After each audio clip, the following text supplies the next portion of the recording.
Hey, what's up? Today we're going to talk about how to learn the natural notes as opposed to the unnatural notes, which you have to learn some voodoo to learn, but the natural notes on the guitar so that you can learn your way around and know the names of things. And maybe, just maybe that'll help you with your composing and improvising. Maybe. What are the natural notes? Oh, it's the white keys on the piano, which should be lighting up, but are not. What's up, good people? Learning what the names of the notes on your guitar, is this a task that you want to do? Start with the natural notes. What are the natural notes? They're not the unnatural notes. Yes, you have to study with Jimmy Page to learn the unnatural notes, so we're just going to do the natural notes. Okay, so the natural notes are the white keys on the piano. C, D, E, F, G, A, B, C. They're called natural notes because they are not accidentals. Oops. They are not the black keys on the piano. Don't get me started on how this is all racist is whatever. But anyway, so natural notes. There you go. All right. And we're going to locate all of these on the guitar in every place you could locate them in a simple, systematic, intuitive way. But the thing that you need to know in order to do that is that the natural notes have a pattern. You start on C and you go up a whole step, you go up another whole step, then you go a half step.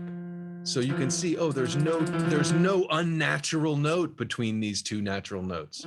There's no black key between them, between E and F.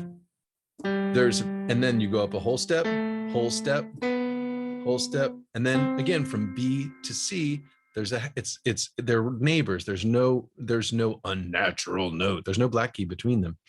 So C, D, E, F, G, A, B, C. Whole step to D, whole step to E, half step, whole step, whole step, whole step, half step. Start on C, whole step, half step, whole step, whole step, whole step, half step. Okay? Whole, half, whole, half. Tone, tone, semitone, tone, tone, tone, semitone. Okay, here we go. So now, how do you find this thing on guitar? Okay, that's the next lesson. I'm kidding. Here we go. So, hey, oh, look, it's a guitar. Okay, so a really good way to go about this is to go about it in a linear fashion so that you can see those whole steps and half steps just like on your keyboard.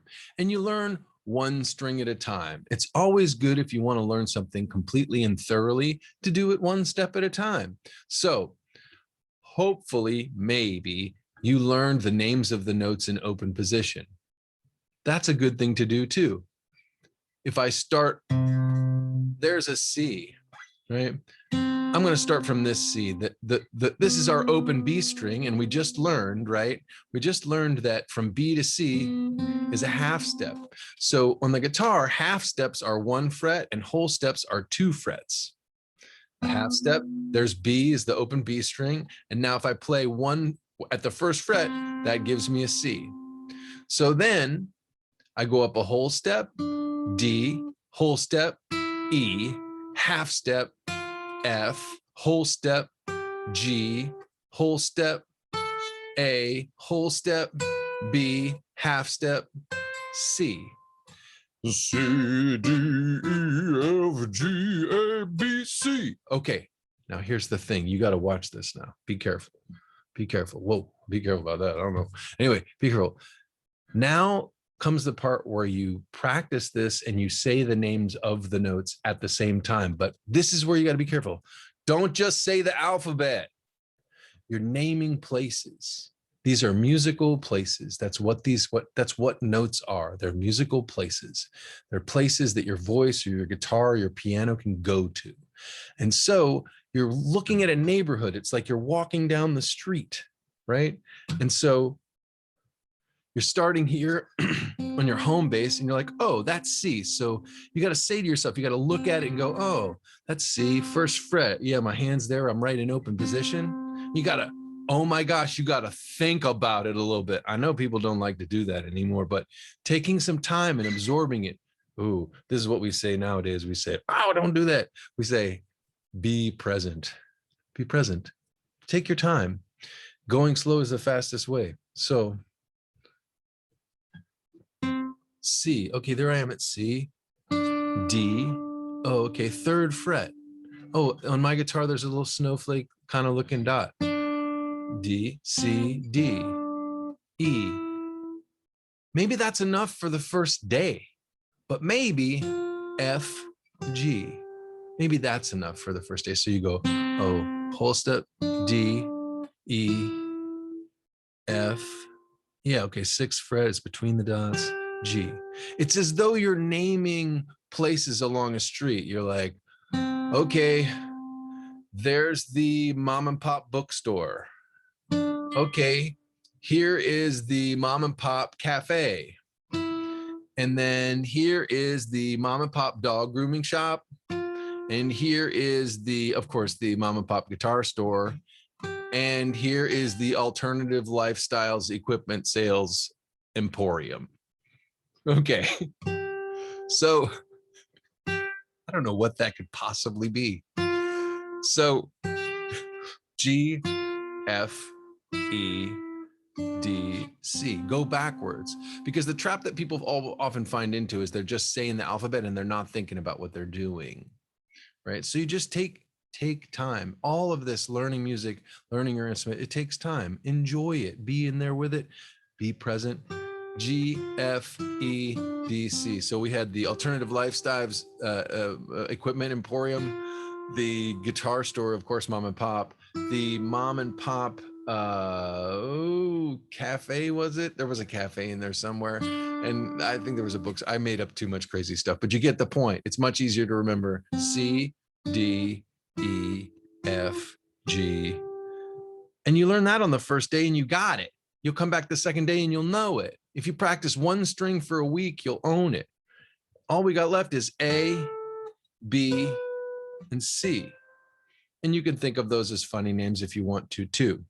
C, make sure to go backwards, because then you can't just say the alphabet. C, B, A, G, F, E, D, C. And then congratulate yourself. Do that 3 times, a couple of times a day. You know, maybe if you can first thing in the morning, or before you go to work, then maybe after work, or if you're working from home on a lunch break, before dinner, after dinner. You're going to own this stuff in a matter of a couple of days, and you'll know all those places because you've thought of them as places. And then what you need to do is just repeat the process on the other strings. But I would take a full week to learn the notes on the B string. And if you don't feel like you have them, just spend another week on it. And then take another week and go ahead and learn the notes on the E string. Okay, we said, E and F. There's a half step between E and F. So that's E, F. And you can say the alphabet a little bit in the beginning. E, F, G, A, B, C, until you find your C, right? So half step, and then there's whole step, whole step, whole step, right? E, F, G, A, B, C, and then C, D, E, F, G. You can go as far up there if you have a cutaway or whatever. But be saying the names. You are naming places. Don't just say the alphabet. I can't say that enough. G, F, E, D, C, D, A, G, F, E. Luckily, you have 2 E strings. So then you start again with you can do the same thing with that one. 1 string at a time, a week to each string. Just take your time. And as you move on the following week, as you say, okay, I've got this, just remember to review that string that you already got along with your learning your new string. And in the course of anywhere between 6 to 12 weeks, you'll know all of the names of the natural notes on the fretboard. And from there, you can add some of the sharps and flats and all of the other things. This is how I did it longer ago than any of us wants to know. But this is how I did it. And, any place on the fretboard now, I'm not lost, because the thing that I like about doing it this way is that you're associating it with the notes, each note with the notes that come before and after it, and you're giving every one of them a context. Okay, please like, subscribe, share, tell your mama, and give me a comment down below. Like if you have questions or if you want me to do another string or talk about all that kind of stuff, let me know, and we'll do it. Okay, take care. We'll see y'all. Bye.